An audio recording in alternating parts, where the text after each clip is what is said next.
अच्छा, अब आपको क्लासेस और स्ट्रक्चर्स में डिफरेंस पता लग गया होगा। अब हम आपको दिखाएंगे कि ये किस तरह प्राइवेट और पब्लिक में क्या मज़ीद डिफरेंस है। पहली वीडियो में अगर कंफ्यूज हो गए थे, अभी आपको बिल्कुल क्लियर हो जाएगा। अच्छा, और जो ऑब्जेक्टिव ओरिएंटेड प्रोग्रामिंग है उसमें मोस्टली क्लासेस को ही यूज़ करते हैं, तो इसलिए हम क्लासेस को लेके इस पूरे कोर्स में चलेंगे। अच्छा, अब हमने देखना है कि प्राइवेट पब्लिक में क्या डिफरेंस है।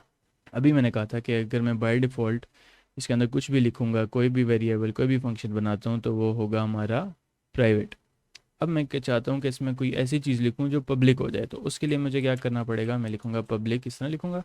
और अब मैं यहाँ पे इसके आगे जो भी वेरिएबल बना देता हूँ, फॉर एग्जांपल उसकी अब मैं कोई इधर फंक्शन लिख देता हूँ, तो वो क्या होगा हमारा, वो पब्लिक हो जाएगा, वो हमारा इस क्लास के बाहर यूज़ हो सकेगा।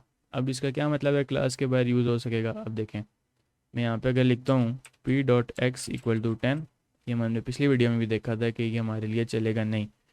अगर मैं इसको रन करूँ तो आपको देखो नीचे वो एरर दे देगा। ओह सॉरी, इसको मैंने इंटीजर करना था। अब यहाँ पे वो कह दिया है कि उसने x जो है ये प्राइवेट फंक्शन प्राइवेट मेंबर है, आप इसको यहाँ पे यूज़ नहीं कर सकते।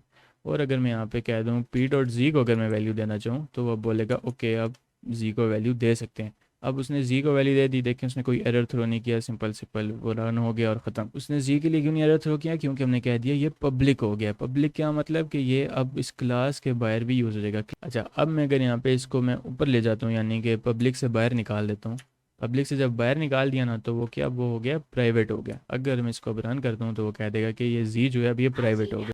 एक और चीज़, अगर हमें स्ट्रक्चर में कोई चीज़ प्राइवेट करनी हो, हमने कहा था कि स्ट्रक्चर जो होता है एस पॉइंट, हमने कहा था स्ट्रक्चर बाय डिफ़ॉल्ट क्या होता है, पब्लिक होता है। ये हमारे पास पब्लिक है। अगर मैं चाहता हूँ कि मैं यहाँ पे कोई चीज़ प्राइवेट लाना चाहूँ, तो मैं क्या कर दूँगा, यहाँ पे प्राइवेट लिखूँगा और यहाँ पे कोई वेरिएबल बना दूँगा या कोई भी फंक्शन, तो वो इसके आगे जो भी चीज़ें होंगी वो सिर्फ प्राइवेट ही होंगी। इस तरह करके हम स्ट्रक्चर में भी एक प्राइवेट इंट्रोड्यूस करा सकते हैं और क्लास में हम नई चीज़ पब्लिक इंट्रोड्यूस करा सकते हैं इस कीवर्ड को यूज़ करके।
बाहर निकाल देता हूँ, पब्लिक से जब बाहर निकाल दिया ना, तो वो क्या, वो हो गया प्राइवेट हो गया। अगर मैं इसको अब रन करता हूँ तो वो कह देगा कि ये जी जो है अब ये प्राइवेट हो गया। लोग चाहते हैं मासी ने जी। मैं कहा मासी ने क्या पियो हाँ मासी ने कहा बिल्कुल।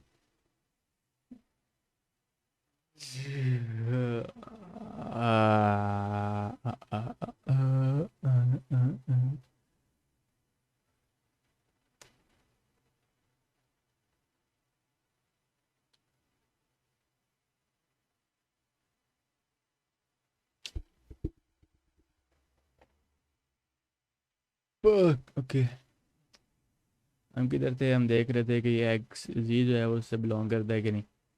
नहीं, हम कहते जी हमने प्राइवेट कर दिया था, हम इसको दोबारा हमने पब्लिक कर दिया यहाँ पे, ठीक हो गया। यस, यही डिफरेंस है प्राइवेट और पब्लिक में। अच्छा, हम यहाँ पे हैं, इसको प्राइवेट भी कह सकते हैं कि ये लें भाई आप प्राइवेट हो जाएं। असल में उससे कोई फ़र्क नहीं पड़ रहा क्योंकि वो बाय डिफ़ॉल्ट ही प्राइवेट है, तो उसको हम लिखें ना लिखें कोई फ़र्क नहीं पड़ता। हम इसको बाय डिफ़ॉल्ट अगर छोड़ दें तो वो प्राइवेट ही रहेगा। एक और चीज़, अगर हमें स्ट्रक्चर में कोई चीज़ प्राइवेट करनी हो, हमने कहा था कि स्ट्रक्चर जो होता है एस पॉइंट, हमने कहा था स्ट्रक्चर बाय डिफ़ॉल्ट क्या होता है, पब्लिक होता है। ये हमारे पास पब्लिक है। अगर मैं चाहता हूँ कि मैं यहाँ पे कोई चीज़ प्राइवेट लाना चाहूँ तो मैं क्या कर दूँगा, यहाँ पे प्राइवेट लिखूँगा और यहाँ पे कोई वेरिएबल बना दूँगा या कोई भी फंक्शन, तो वो इसके आगे जो भी चीज़ें होंगी वो सिर्फ प्राइवेट ही होंगी। इस तरह करके हम स्ट्रक्चर में भी एक प्राइवेट इंट्रोड्यूस करा सकते हैं और क्लास में हम नई चीज़ पब्लिक इंट्रोड्यूस करा सकते हैं इस कीवर्ड को यूज़ करके। इस तरह करके ये चलता है।